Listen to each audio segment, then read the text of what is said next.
ঘরের নিত্য প্রয়োজনীয় জিনিস ব্যবহার করেই তার থেকেই এড়াতে পারবেন মশা। এতদিন অনেক কিছু ব্যবহার করেছেন, অনেক দামি জিনিসও ব্যবহার করে দেখেছেন, একবার এটি ব্যবহার করে দেখতে পারেন। যত মশাই থাকুক কাজ হবেই নিশ্চিত। মশা বাড়িতে ঢুকতেই ভয় পাবে, রান্নাঘরের এই জিনিসেই হবে কাজ।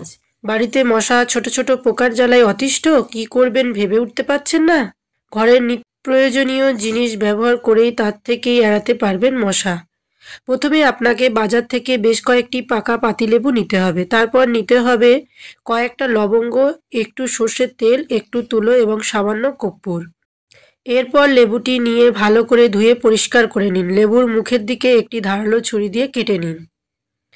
ওই লেবুর ভিতর থেকে মুখের দিক থেকে কিছুটা লেবু চামচ দিয়ে তুলে নিন, গোল করে কেটে। দেখতে হবে যাতে লেবুটি ফেটে না যায় বা নষ্ট না হয়।